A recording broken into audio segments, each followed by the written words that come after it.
and welcome back to English Classes Online. This is Benjamin, and in today's lesson, we are going to learn about Ielts tests. Now, first of all, let's take a quick look at the agenda for today's episode.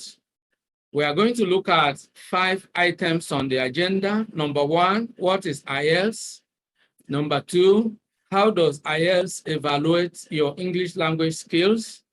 Number 3, we are going to look at types of Ielts tests.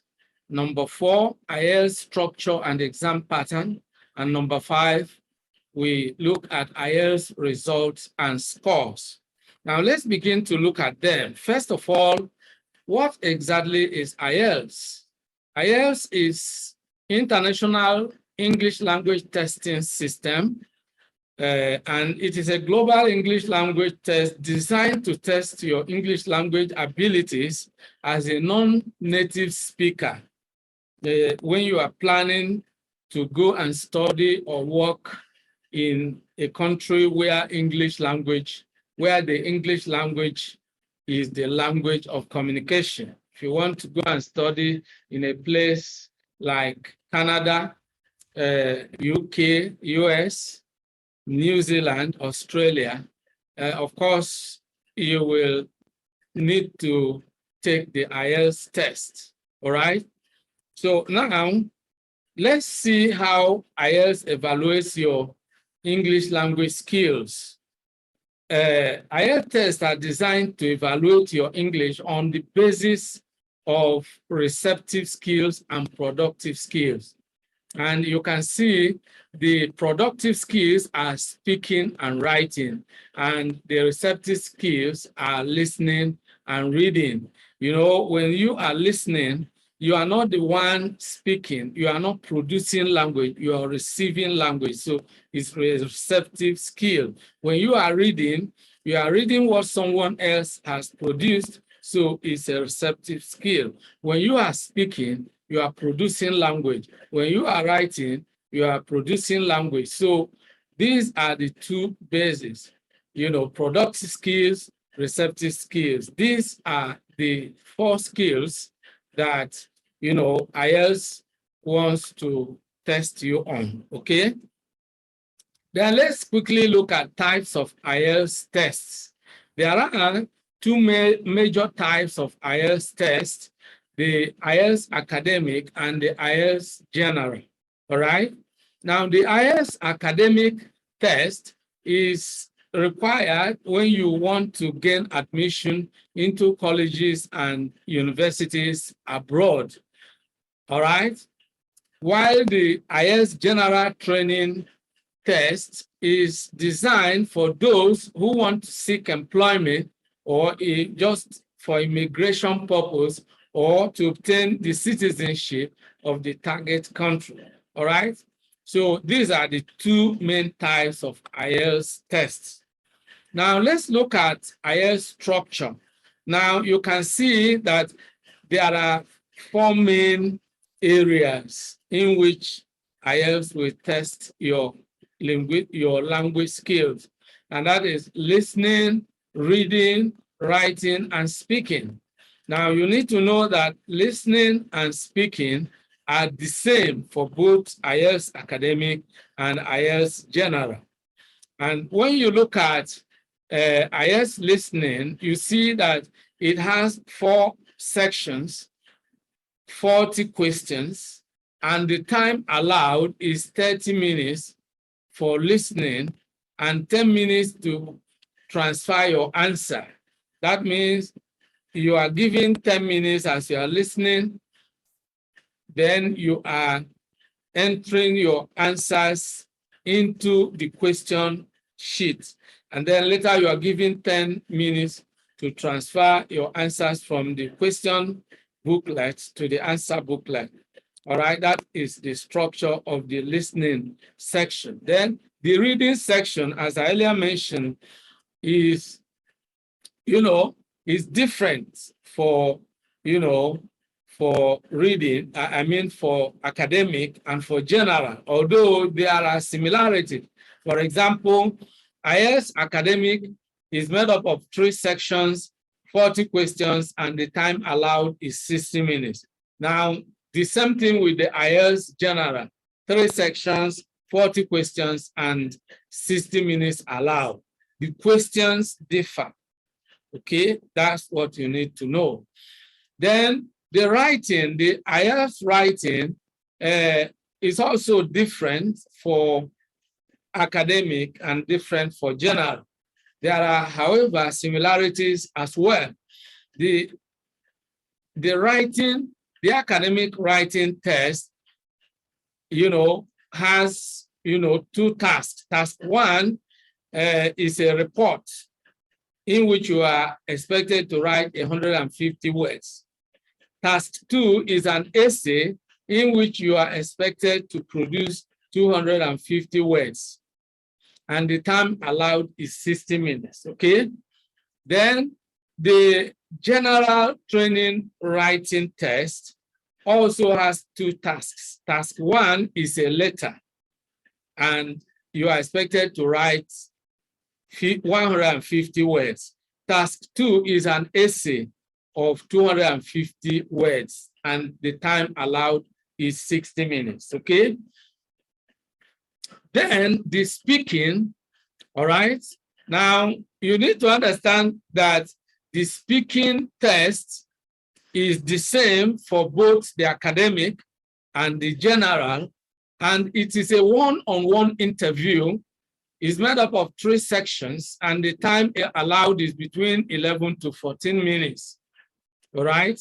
Now, the entire IELTS general, the entire IELTS test, whether academic or general, has a total time of 2 hours, 45 minutes, okay? So that's what you need to know about the structure of the IELTS test. Then let's look at the pattern, okay? Just is what we have already seen, but I just want you to see it in a bit clearer form. Now, we begin with the listening, and you have 30 minutes, then you have 40 sections. You have 4 sections, please, and you have 40 questions. So you can look at it, all right? 30 minutes, 4 sections, and 40 questions. Then the writing, 60 minutes, 3 sections, 40 questions. The reading, 60 minutes allowed, 2 tasks, and task 1, 150 words, all right, in 20 minutes.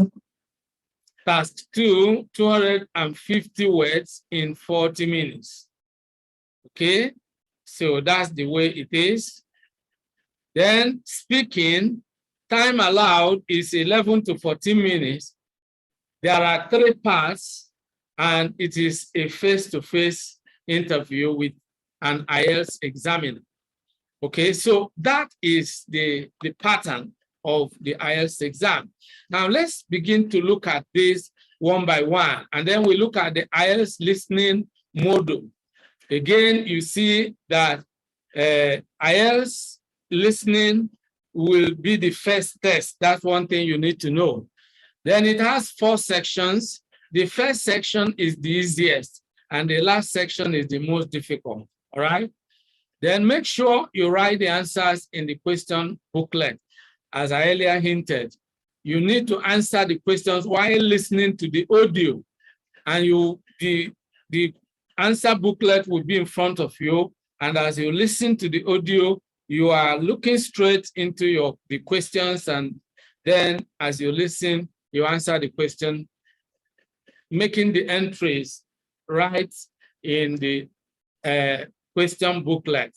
All right, at the end, you will be given 10 minutes to transfer the answers from the question booklet to the answer sheet, which will be provided to you. That is the listening module. Now, we come to the IELTS reading module. Reading is different for general and different for academic tests. I earlier mentioned this.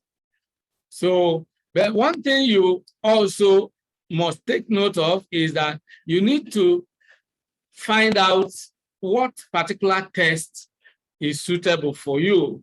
If you are going to study abroad and you are seeking admission into a university or a college, then you need the academic. If you are a professional, such as, a medical doctor, a lawyer, an accountant, you want to go and practice there, also you need the Ielts academic. But if you are simply going to seek employment, or you just want to go and live in that country, that's just for immigration purpose, or you want to even go there and obtain their citizenship, then you need the Ielts General. Now take note of this. You must know which particular test you are going in for. And then reading has 3 reading passages and 40 questions, okay? Make sure you write the answers directly on the answer sheet. On the question sheet, as I earlier mentioned. You won't be given any extra time. No, in this case, in reading, is different from listening. Please take note of this. When I was talking to you about Ielts listening, I said that you have to write the answer in the question booklet, and later you are given 10 minutes to transfer it from the question booklet to the answer booklet. It's not the same when it comes to the reading. The reading section is different. So you have to make sure you write the answers directly on the answer sheet, because you won't be given any extra time to transfer your answers from the question booklet into the answer sheet as in the listening section. So take note of this so that you won't get it twisted, all right? Okay, so now the Ielts writing modules. This again is different for general and different for academic. The questions differ, okay? But then you need to understand the specifics, all right? Writing has 2 tasks in each module. The general has letter writing in task 1 and essay writing in task 2. In task 1, the letter could be formal letter, informal letter, or semi-formal letter. So take note of this. In task 1 for general, you are going to prepare to write a letter, but it could be any type of letter. It could be the formal letter or the informal letter or the semi-formal letter. So to be on the safe side, you need to prepare, you need to learn how to write each of these types of letters, so that whichever one that you are required to write, you'll be able to write it well. Now, the academic test has summary writing in task 1 and essay writing in task 2. Take note of this. Now, in task 1, the summary is based on an image, such as a chart, a graph, or a diagram. You will be given an image, all right? And then in that task 1, you are expected to write 150 words in 20 minutes. In task 2, you are to write 250 words in 40 minutes.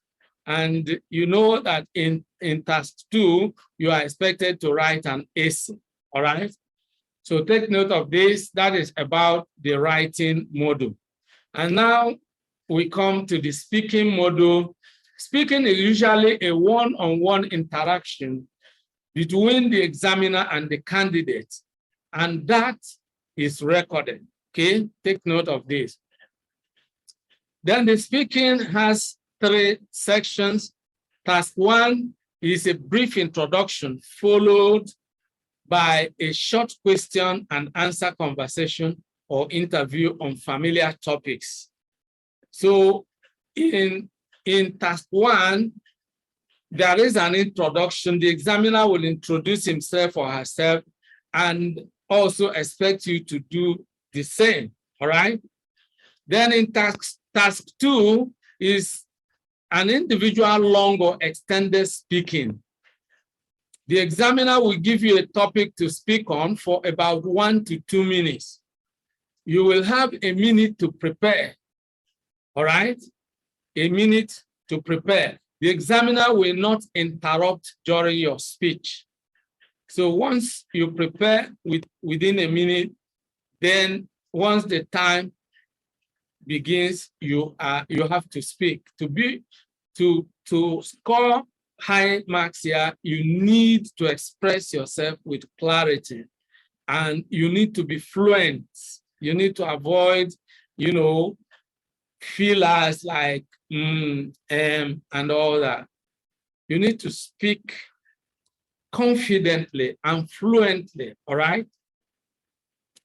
And speak as much as possible, all right? Then task 3 is a discussion. The examiner will ask you 5 to 6 questions based on the topic that was given to you in task 2. So you need to make sure that you relax and speak as much as you can. So that is it. Then the final thing we want to see is the IELTS results and scores. And of course, it is important that you understand how the scoring works in the IELTS exam so that you can appropriately measure your progress. Yeah. Now, one essential aspect of your preparation for the IELTS exam is the practice tests, and you need to always score yourself and know how you are performing. Now, the exam is graded on a scale of 1 to 9. These grades are known as bands, all right? Now, take a look at the infographic on the screen to get a better understanding of the standard of English that each band represents. Now, let's begin. Let's do it in an ascending order, all right? Now, band 1.0 is for a non-user. It means you are just, a non-user of the language. Now, 2.0 is for an intermittent user, somebody who, casually uses this from time to time. Then band 3.0 is for an extremely limited user. 4.0 is for a limited user. 5.0 is for a modest user. 6.0 is for a competent user. So perhaps we look at it as where, so most organizations would not take anything less than 6.0.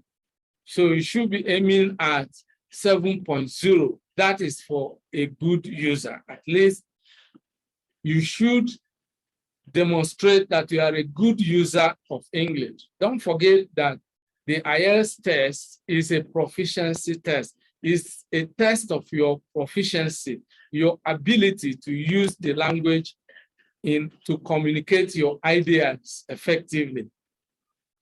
Then band 8.0 is for a very good user, and band 9.0 is for an expert user, okay? So that is the way, the results and the scores are done, okay?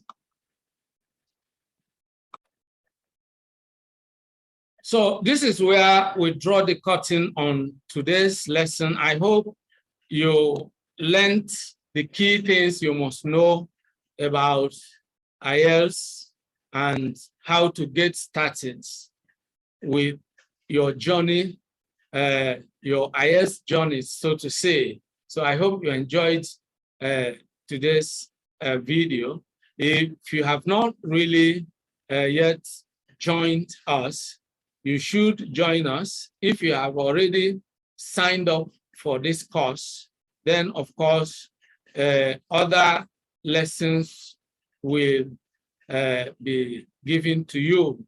And this course is designed to take you from the beginner stage to the advanced stage. So it will give you a, complete training so that when you walk into the exam place, you walk in feeling comfortable and feeling confident because you already know what you are going to do.